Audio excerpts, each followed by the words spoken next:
I called it Active Player HOA Condo Q&A Scenarios. I love the little thing I came up with. But anyway, it's a whole bunch of interactive kind of questions that we can go back and forth with you guys on, and the panel's going to help us out with. Is it bring your daughter to work day or bring your child to work day? I think it's child. I have one other last request too. You can think about it. I would like you and all your siblings to come on a live stream, because I would just like to ask a lot of questions about your dad to your entire family. So if you could bring your grandparents too, bring everybody. And I would like to spend an hour just asking questions about Dave. Can you set that up for us? Yep. These are going to be questions. Sometimes they're a little silly in the beginning, but they always bring us to some real educational value. Residents are complaining body odor Bob is causing a stink in the common area. This is just part one. Your choices, audience, are you can ask Bob to clean up. The board demand that Bob cleans up. Ban Bob from any common areas. Have residents ask Bob why he stinks. You can bring Bob in and question Bob why he stinks. Or you can just tell everybody that's complaining about him, it's not the HOA's problem. Now, Naomi, what do you think the correct answer would be here? I know you're not an industry professional. Say that it's not the HOA's problem. Okay, that's a pretty good guess. I mean, that's basically what your dad does. He just guesses at everything. He doesn't really know the answers to most of the things. So I'm going to go ahead and I'm going to close the poll. Naomi, that overwhelmingly, I just launched it. 70% of the audience agrees with you. It is not the HOA's problem. And 20% said they should ask Bob to clean up.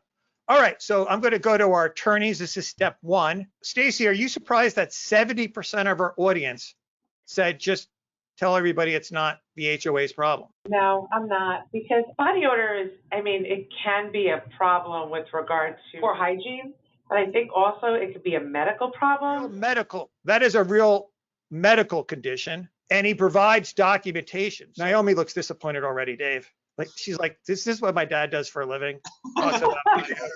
I'm so sorry. Should they do nothing and say, hey, no can tell, like they can't tell anyone about it? Should they tell Bob that he still needs to fix the problem anyway?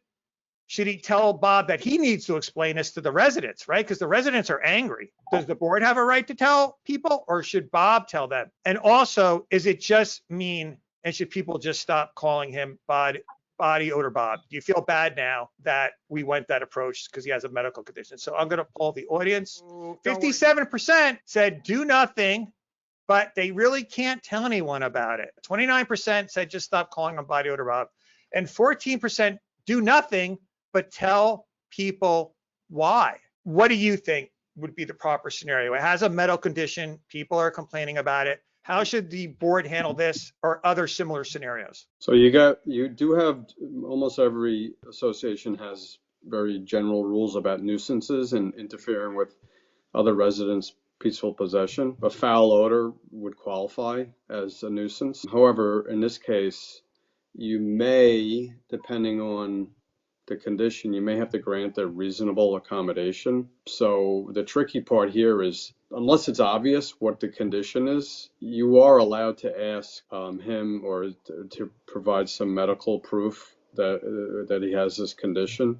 But he does satisfy that, then you do have to grant an accommodation. There's nothing in the law that prevents you from letting the community know, but you just have to be careful that if you say too much, you may be invading his right to keep his medical information confidential. This is a really tough one. It could go a lot of different directions. I'm going to save Greg for last on this one. I have seen this one happen. It is a very sensitive subject and needs to be approached delicately, but you do need to approach it. The first advice is certainly stop calling him body odor Bob. That is going to get you into a discrimination claim, and he's going to sue you. Not a good idea. You do want to gather information on both sides, and then as soon as you find out it's a medical condition, I feel that's definitely going to have him a bit protected. You do not want to go around telling people, yes, he smells, he has a medical condition. It's an investigation at that point where you're investigating the smell and the problem. You want to keep it as confidential as you can. Like John said, you're allowed to ask questions, you're allowed to research it a bit, but you don't want to make everything that public. And then when you get to the conclusion, it is what it is. You've researched it, you've invested it. This is the conclusion. Sometimes you can't make everyone happy. Excellent one. Maybe we could do something about the common area that this is a problem to purify the air. So this way there was an action, and that's going to help you if you do get sued in that defense as to what did you do, how do you investigate it, what actions did you take. It's all documented, and you tried reasonably to do the best course of action you could think of. Very tough situation, though. It's sensitive.